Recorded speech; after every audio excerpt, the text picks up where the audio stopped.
안녕하세요. 오늘도 사연살롱을 찾아주셔서 감사합니다. 저는 40대 여성입니다. 세상이 많이 좋아진 덕분에 100세 시대에 접어들었다고들 말하죠. 몇 년 있으면 저도 평생의 중간기점을 맞이하게 되는데요. 그래서일까요? 요즘 들어 솔솔 불어오기 시작한 봄바람이 저를 자꾸만 중년의 감상으로 이끌기 때문일까요? 이유를 정확하게 알 수는 없지만 근래에 들어서는 자꾸만 지난 저의 삶을 돌아보게 되더라고요. 만만치 않았던 우여곡절의 삶. 그때마다 매번 드는 생각이 하나 있어요. 진짜 무서운 건 돈도 아니고 가난도 아니고 바로 사람이다 하는 생각 말이에요. 자식이라고는 저 하나밖에 없는 과부인 친정어머니의 젊은 시절은 가난했어요. 그 가난을 극복하기 위해 모진 고생을 다 이겨내며 살아오셨고 제가 사춘기에 접어들 무렵에서야 고정된 직장을 갖게 되셨죠. 그곳은 바로 호스피스 병동이었는데요. 당시 저는 어린 마음에 친정어머니의 직업이 썩 내키지는 않았어요. 왜? 엄마가 하는 일이 창피해서 그러니? 엄마도 참, 내가 언제 창피하다고 했나? 딸 자식 입장에서는 걱정을 안 할래 안 할 수가 없는 일이라는 소리지. 호스피스 병동이 어디가 어때서? 더울 때 에어컨 바람 나오겠다. 추울 때는 히터 따뜻하게 잘 나오겠다. 그렇다고 몇몇 직업들처럼 위험을 감수해야만 하는 일도 아니잖아. 그냥 솔직히 그렇잖아요. 거기가 그냥 병원이래? 호스피스 병동이면 죽음을 앞둔 환자가 평안한 임종을 맞이하기까지 잠시 머물다가는 그런 곳이잖아요. 그래서 죽음을 늘 가까이에 두고 일하는 마음이 얼마나 불편하겠냐고요. 또 엄마가 기왕이면 밝고 희망찬 곳에서 일했으면 좋을 것 같기도 하고. 예진아, 그건 오해야. 무슨 오해요? 죽음을 앞둔 환자라고 해서 그런 환자들이 모여 지내는 호스피스 병동이라고 해서 희망이 없는 건 아니야.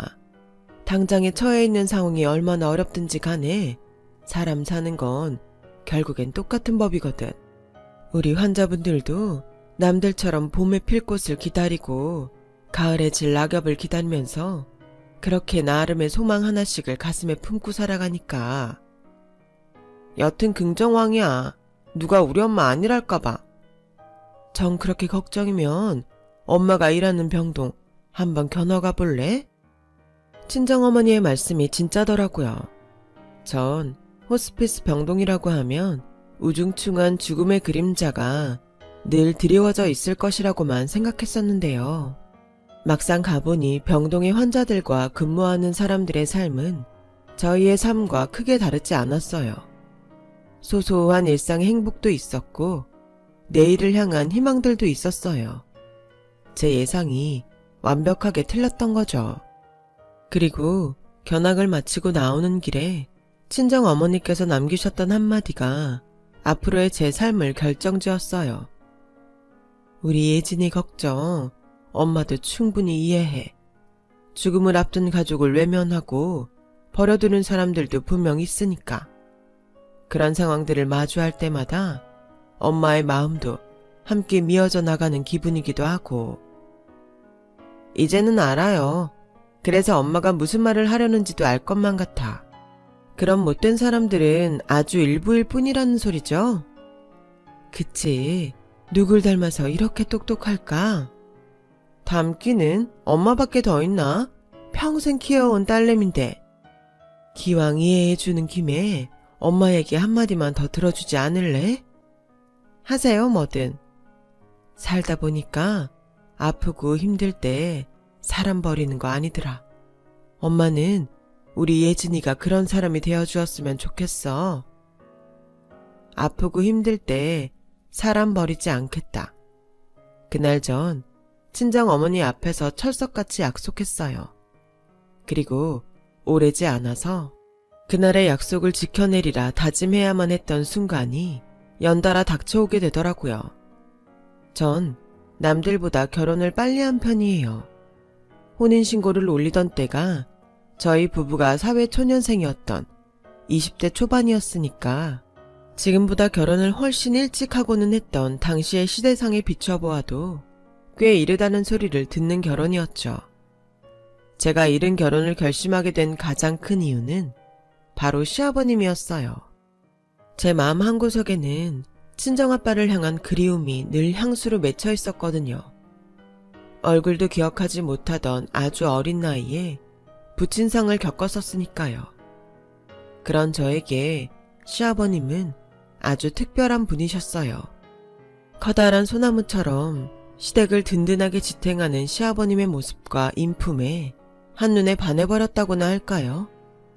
제가 이른 결혼을 선택하게 된 과정 속에서는 남편이 참 반듯하고 좋은 사람이라는 점도 한몫 단단히 거들었어요. 하지만 남편의 생각은 제 마음과는 조금 달랐죠. 공인회계사를 꿈꾸고 있던 남편은 가장 노릇을 제대로 하지 못하게 되지는 않을까 하는 걱정에 빠져 있었어요.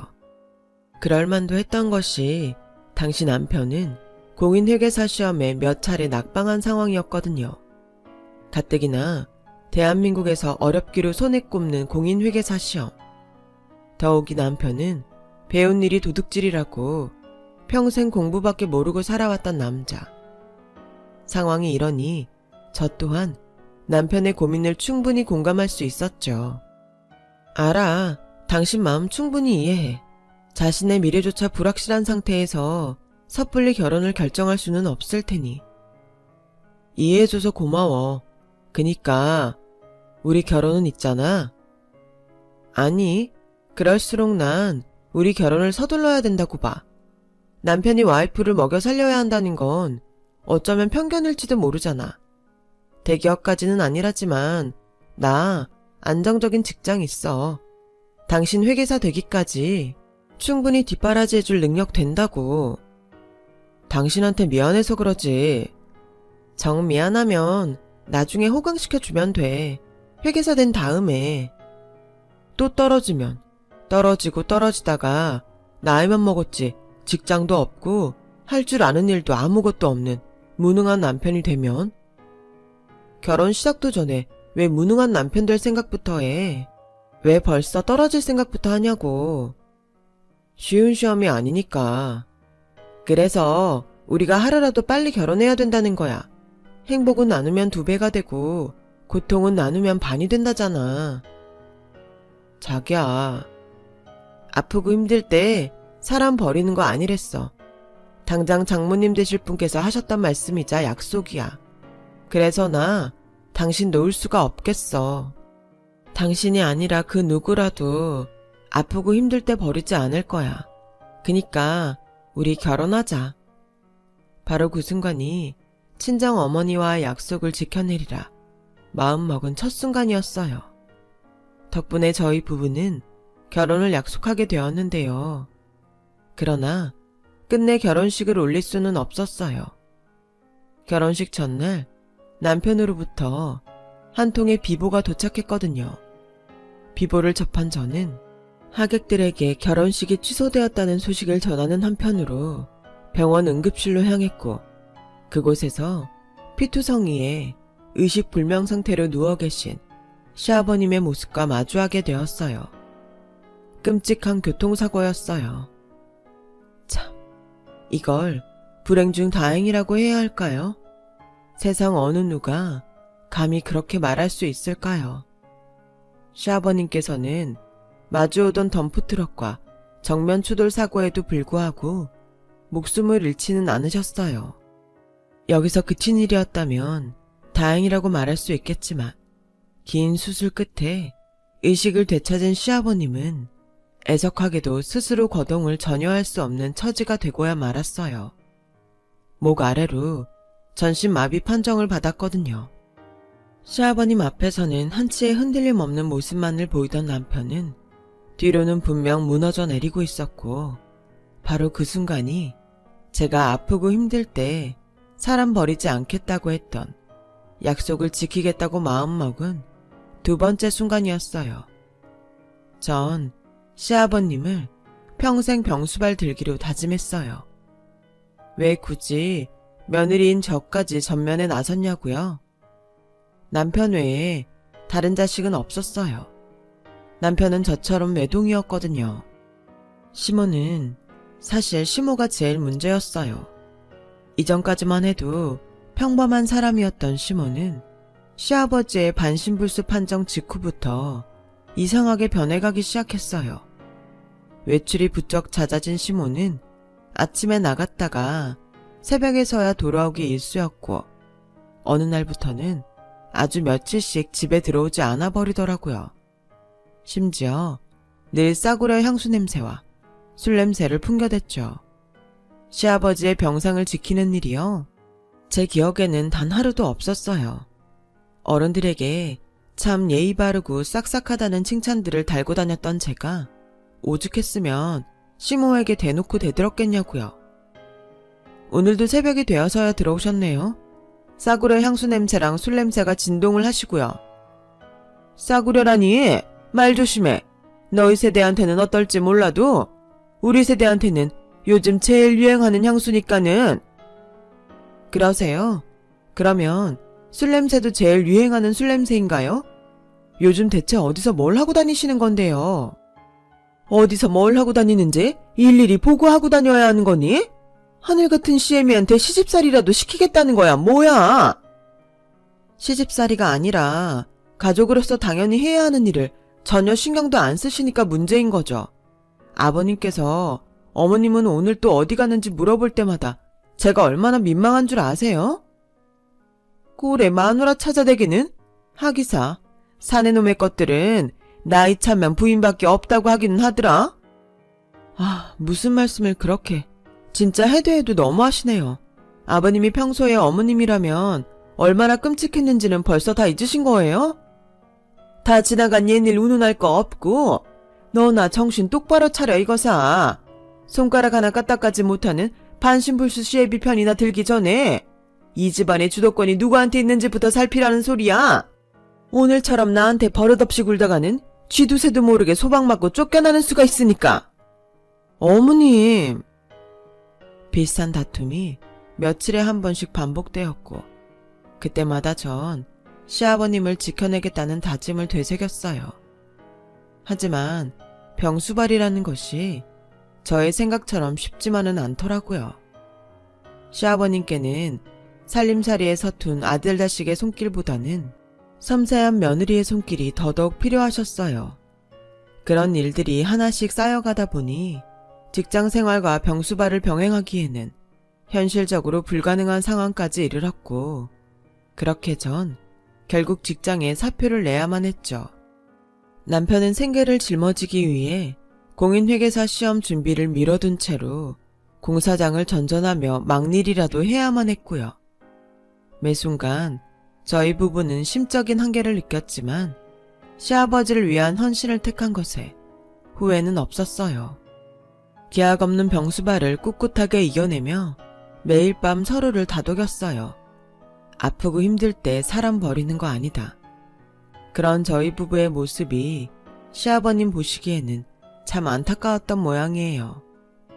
하기사 앞길 창창한 젊은 자식 부부의 헌신이 부모로서는 견딜 수 없는 고통이셨겠죠. 그래서였을까요?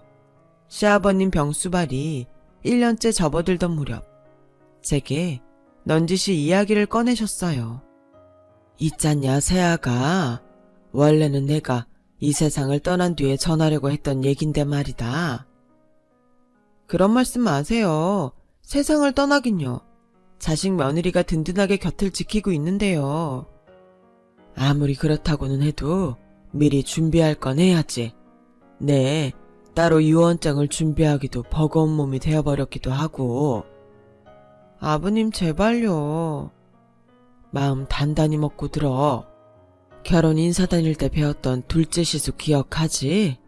그 시숙을 통해서 대학가에 3층짜리 신축 원룸 건물 하나를 사두었어. 나중에 내 병수발 다 끝나거들랑 남편이랑 거기 들어가서 살 거라. 3층은 통으로 가정주택인 건물로다가 일부러 찾아서 계약했어. 아버님이 무슨 돈이 있으시다고요. 교통사고 보험금이랑 내 평생 이래저래 모아둔 돈이랑 해서 마련했지 뭐.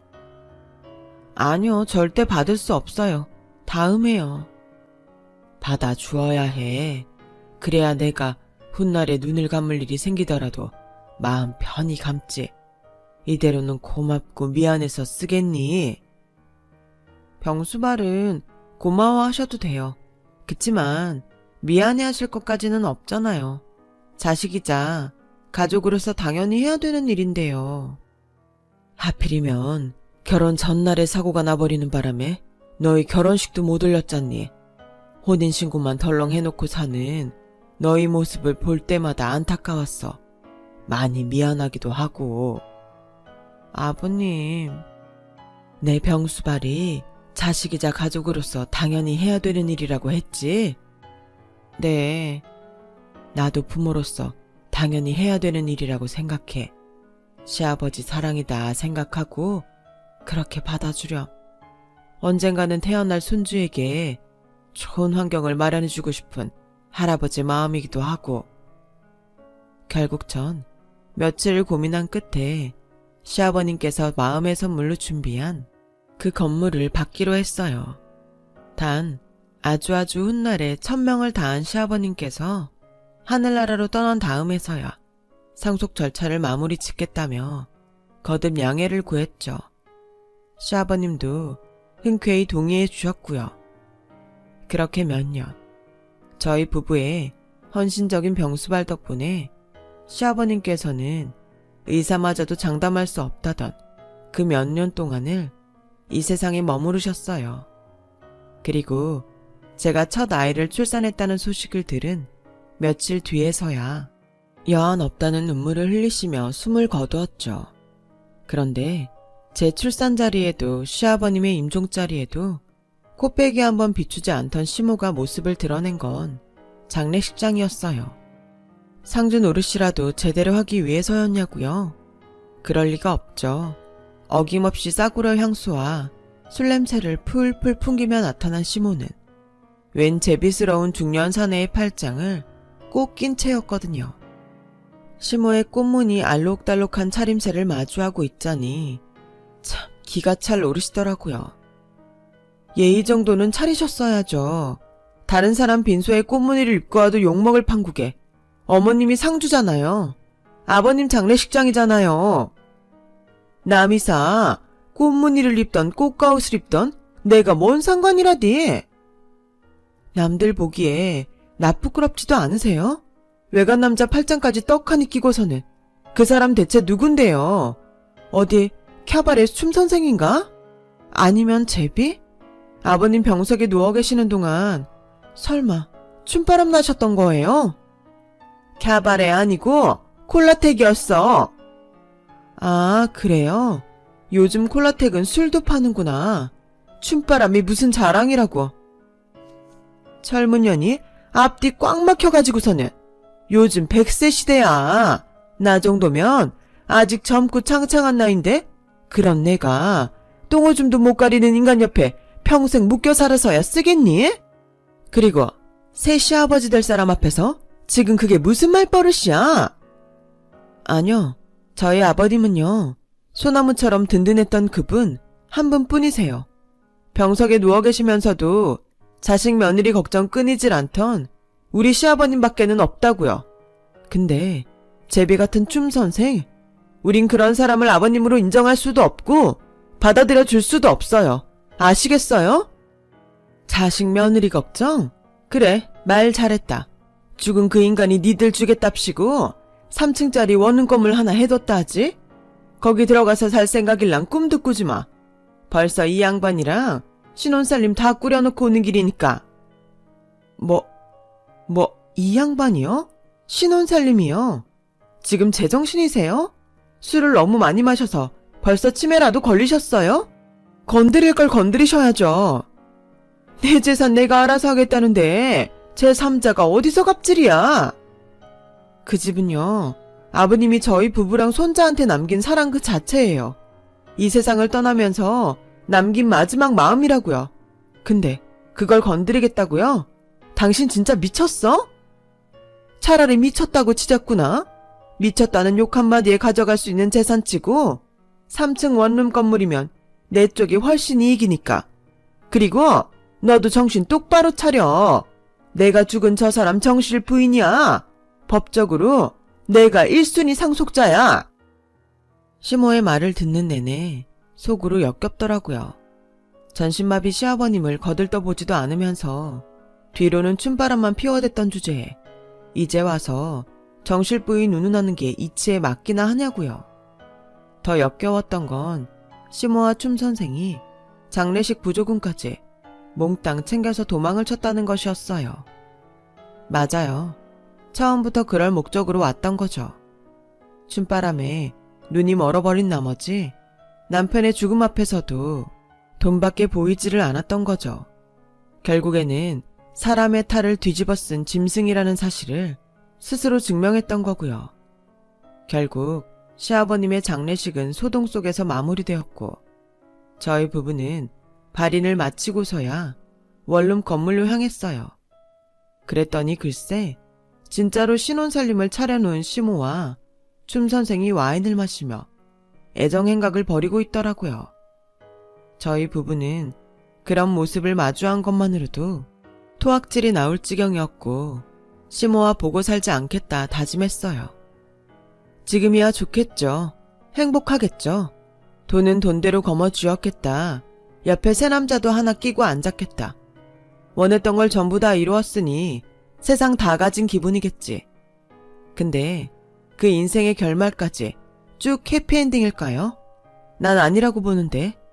아프고 힘든 사람들 외면하고 자신의 입속만 챙긴 짐승 쓰레기한테 주어질 해피엔딩은 절대로 없을 테니까요. 그렇게 기세 좋게 시댁을 떠나왔지만 현실은 냉정했어요. 시아버님의 병수발이 몇 년씩이나 길어졌던 탓에 3층 원룸 건물은 저희 부부에게는 전 재산이나 다름없는 것이었는데요. 그걸 시모에게 빼앗겨버린 꼴이 되었으니 말 다했죠. 결국 오갈 데 없는 처지가 되어버린 저희 부부는 친정어머니에게 의탁하게 되었고 친정엄마는 시리에 빠진 저희 부부에게 용기를 불어넣어 주셨어요. 내가 호스피스 병동에서 일하면서 배운 것이 있는데 그게 뭔지 아니? 아프고 힘들 때 사람 버리는 거 아니다. 그거 열심히 잘 지키면서 살고 있네요, 뭐. 그거 말고도 하나 더 있어. 끝날 때까지 끝난 게 아니라는 거야. 너도 어릴 적에 견학하면서 직접 봤었잖니? 죽음을 앞둔 사람들에게도 하루의 재미와 내일의 희망이 있다는 거. 하물며 너희는 앞길이 아직 창창해. 남편 부인 사이의 사랑도 무척이나 애틋하고. 그런데 뭐가 걱정이니? 글쎄요. 우리한테 남은 게 뭐가 더 있을까요? 이복의 김서방. 네? 자네한테는 꿈이 있었지 아마? 공인회계사입니다, 장모님. 그래, 공인회계사. 난 말이야, 자네가 우리 예진이를 위해서라도 그 꿈을 포기하지 않았으면 싶네. 반드시 공인회계사가 되어서 큰 돈을 벌어오라는 뜻이 아니야. 남편이 그리고 아빠가 어려움과 열심히 맞서는 모습 하나만으로도 자식과 부인에게는 함께 이겨나갈 수 있다는 희망이 된다는 뜻이지. 내 말 이해하겠나? 네, 장모님. 저 다시 한번 도전해 보겠습니다. 씩씩해서 좋네. 예진이 너도 그래. 힘들 때 버리지 않겠다면서 네가 먼저 청혼했다며? 그 마음 놓지 마. 엄마가 봤을 땐 김서방처럼 듬직한 남자 세상에 또 없으니까 그거 하나 믿고 당당히 다시 일어서 봐.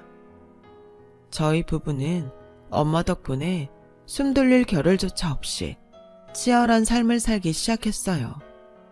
남편은 편의점 아르바이트를 해가면서 공인회계사 시험 준비에 박차를 가했고 재취업에 성공한 저는 매일같이 야근을 자처해가면서 참 열심히도 살았어요.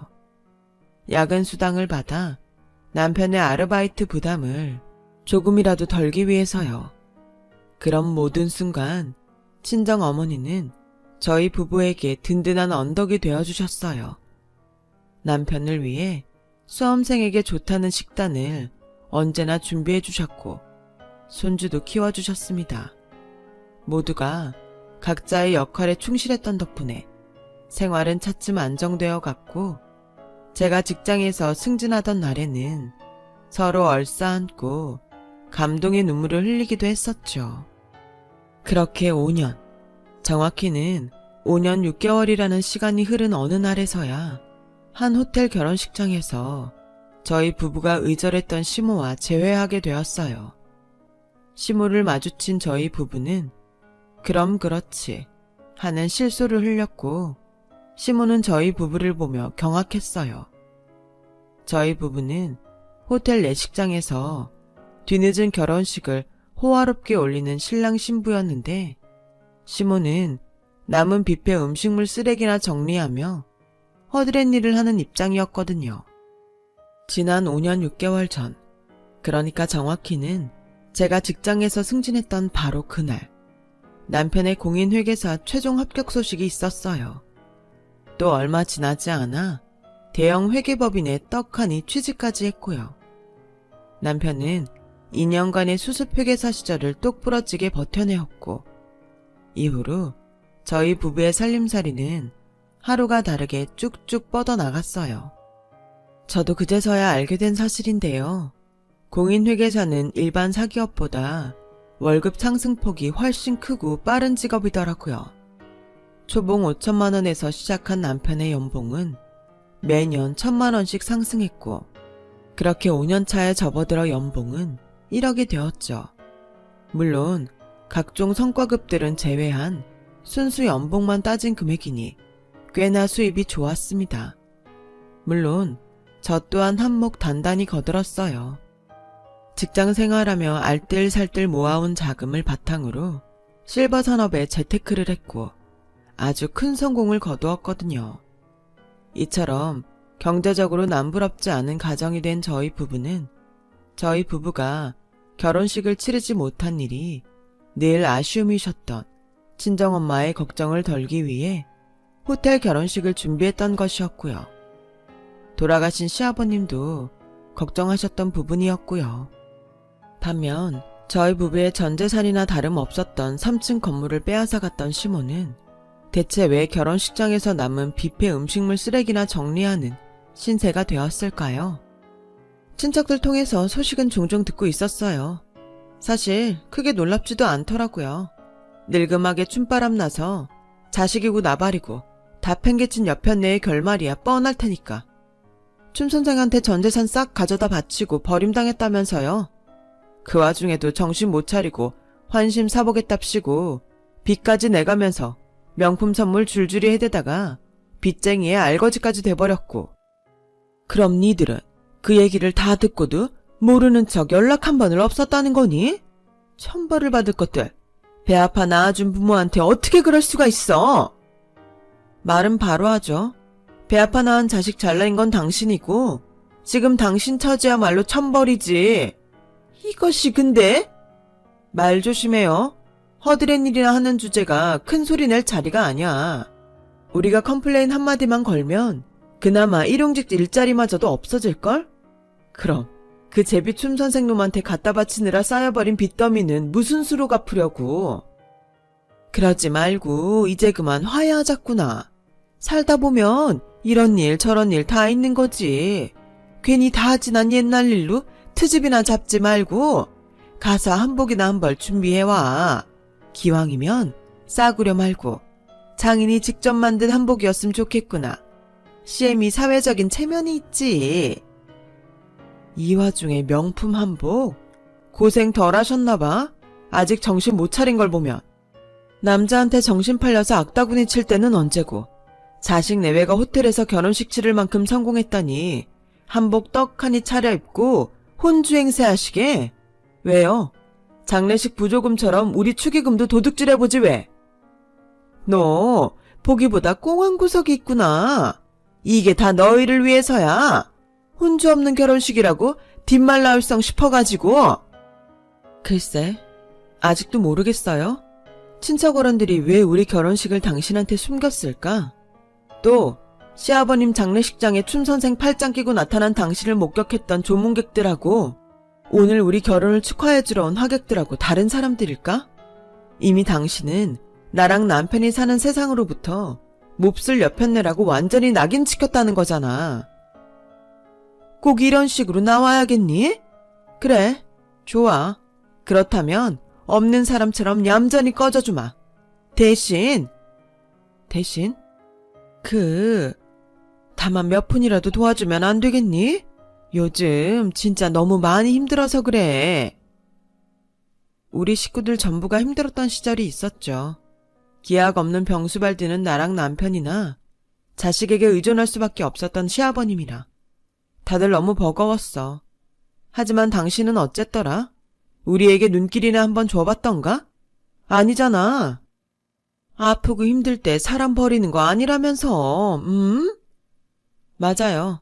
아프고 힘들 때 사람 버리는 거 아니죠. 근데 앞뒤가 바뀌었잖아. 당신이 우릴 버린 거지. 잘 들어요. 앞으로 만나는 일 없을 겁니다. 도움 주는 일 더더욱이 없을 거고. 그니까 앞으로 빈대부터 먹을 생각 하지 마세요. 그렇게 저희 부부는 모두의 축복을 받으며 늦은 결혼식을 올렸어요.